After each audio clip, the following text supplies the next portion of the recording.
सवाल से एक से बात होती है, एक तो रंग जो रंग करते हैं मतलब समा में एक रंग होता है, और ये कवाली अगरचे जब से आपकी दावा से वाबस्ता है तो कवाली के हवाले से तो मैं अपने जबान की सुकून में रखूँ, लेकिन अभी भी किसी इंडियन से बंदा बहुत ज़्यादा डिबेट कर रहा है ना इस हवाले से कवाली के। आप तो कुछ वीडियो मेरी भी गई, उसने मुझे देखा इस हाल के, तो उसमें बड़े एतराज़ात लिखना मानना है। इस एक मोतबर दलाइल के साथ हमें कैसे समझना है कि हम कवाली के जवाब और फिर ये रंग जो है ना, देखो रंग का क्या तस्वुर है, देखो का क्या समा पे जो है ना बहुत कुछ लिखा है बुजुर्गों ने, और समा पे वजदानी कैफियत का होना भी कोई उन्होंने अचंभे की बात नहीं लिखा।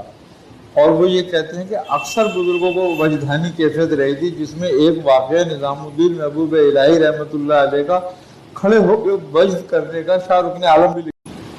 अच्छा, ख्वाजा कुतुबुद्दीन बख्तियार काकी रहमतुल्लाह ताला अलैह खड़े होकर वज्द करा करते थे, उसी में ही आपका विसाल भी हुआ। अब एतराज तो दीन इस्लाम पर भी एतराज है लोगों को, तो किसी के एतराज पर तो तुम कोई बात ही नहीं कर सकते ना, कोई जवाब ही नहीं है, एतराज पर तो कोई जवाब ही नहीं है। वो मसला ये है कि तुम कोई भी दलील उसके सामने ले आओ, आखिर में वो ये कहेगा क्या रसूलुल्लाह ने किया था, झगड़ा खत्म हो गया। अब रसूलुल्लाह का वजह तुम कहां से लाओगे, जबकि सहाबा का वजह साबित है। ये किस तरह के जरूरत नहीं है सरकार से का वक्त साबित करे। हाँ वही कह रहा हूँ मैं, तो जिसको मतलब एतराज करना है उसको कहीं ना कहीं एतराज करना है लाकर। आगे सुनिए बात, तो बात सिर्फ यही है कि कोई कितना भी एतराज करे। एक काजी था, काजी नजमुद्दीन, सबसे ज्यादा एतराज वो करता था महबूब इलाही पर। आपकी महफिल में बहुत, क्योंकि आपका शौहरा बहुत था तो वो हासिल था आपसे बहुत, तो वो जहां भी उसको मौका मिलता वो सारे दिल के छाले फोड़ लेता अपने, और वो सारी बातें कुरान हदीस से ही करता। एक दिन वो आप किसी महफिल में थे, वो भी था, उसने आप पे एतराज किया कव्वाली के बारे में कि ये तो साबित करो आप हलाल कहां से, क्योंकि आप मज़ामीर के साथ सुनते हो। तो आपने एक दूसरा मुस्कुरा के उसको टाल दिया। आपने कहा मौलाना ये टाइम किसी मुबाहिसे का नहीं है, ये महफिल है। अगर महफिल मुबाहिसा शुरू हो जाएगा तो महफिल खत्म हो जाएगी, मुबाहिसा रह जाएगा उसमें, तो फिर वो फिर किसी वक्त कर लेंगे। उसने कहा नहीं जी साबित करो आप, यदि आप अमल कर रहे हो तो। आपने बोला साबित करने कर लेंगे, बोले हरामी के लिए हराम है, हराम है, हलाली के लिए हलाल है।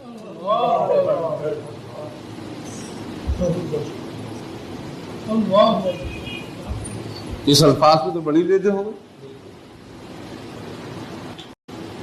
आपने फरमाया हमारे से बहस कौन कर रहा था, कह रहे नजमुद्दीन कर रहा था ना, उसी को कहा था ना हमने, तो जाओ उसकी तहकीक कर लो, पता चला आराम का बच्चा था।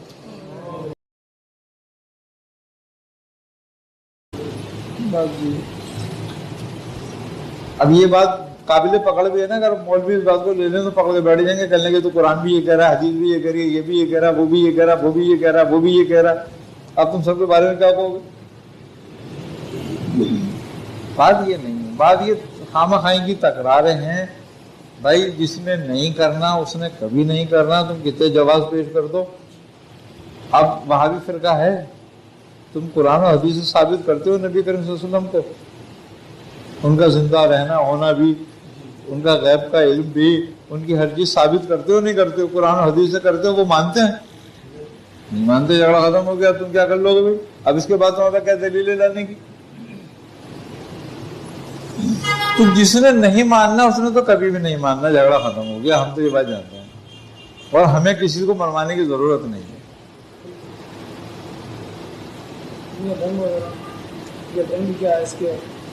रंग की कैफियत ये है कि हजरत अमीर खुसरो ने एक खत लिखा था अपने वालदा के नाम। महफिल हो रही थी महबूब इलाही की यहाँ, महफिल दर महफिल, महफिल दर महफिल चल रही थी। तो वालदा ने इनको बुलवाया होगा, किसको? अमीर खुसरो को, क्योंकि जाते थे वालदा के पास। تو یہ الگ رہتے تھے، والدین کی الگ رہتی، تو یہ ملاقات کے لیے والدہ سے ہر دوسرے تیسرے دن جاتے تھے. تو جب 3 دن گزر گئے تو والدہ نے کہا یہ آیا نہیں آج. جیسا ہے ماں کا ہوتا ہے کہ بھائی بچہ نہیں آیا، کیا ہوا اس کو، تو ذرا پھر خسرو کو بلاؤ. تو خسرو کہاں ہے؟ تو اب جو تھا ایک شخص آیا، وہ کہنے حضرت ایسے بات، تو آپ نے خط لکھا کہ ابھی جو محفل ہے وہ رنگ پہ یعنی کہ شباب پر ہے اپنے، تو میں آؤں گا. تو انہوں نے خط لکھا رنگ ہے اے ماں ایری سکی میرے محبوب کے گھر. تو وہ خط لکھا تھا آپ نے والدہ کے نام، جس کو رنگ کہتے ہیں بس. باقی تو بہت ساری باتیں اس میں بھی بہت ساری روایتیں موجود. اس میں ایک مخصوص کلر کو کیوں اہمیت دی ہے؟ جیسے بسنتی کلر جو ہم استعمال کرتے ہیں خوبصورت میں، یا اس رنگ بھی اثر انداز ہوتا ہے روحانیت کے لیے؟ اصل میں عام لوگوں کی سمجھ میں یہ بات آنے والی نہیں ہے. وجہ یہ ان کو سمجھانا بھی حماقت کے سوا بھینس کے آگے بین بجانا والی بات ہوتی ہے. یہ لطائف کے رنگ ہیں. کس کی ولایت کس لطائف میں ہے اس کا وہ رنگ ہے بس. اب نبی کریم صلی اللہ علیہ وسلم کا رنگ کیا تھا؟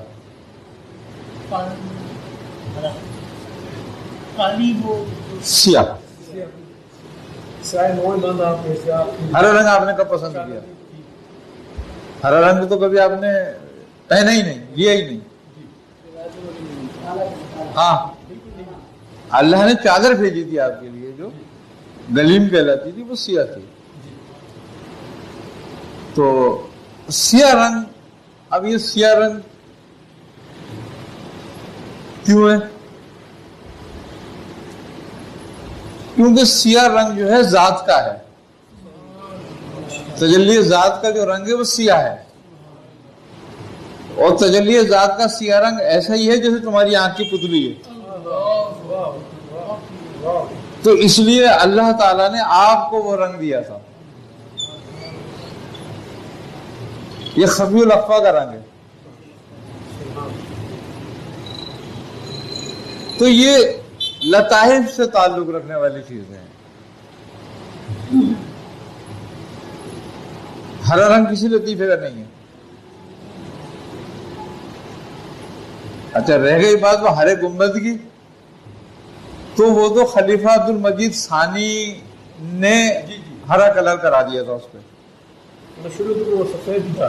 ہاں آئی نا، اس کی آنکھیں بنی تھی یا آنکھوں کا کچھ مسئلہ تھا، تو لوگوں نے کہا کہ ہرا رنگ آنکھوں کو فائدہ کرتا ہے، تو اس نے کہا ٹھیک ہے اس کو ہرا کر دو گنبد کو، تاکہ جس کی نظر پڑے اسے آنکھوں کو فائدہ ہو. ٹھنڈا رنگ، یہ بات ہے بس.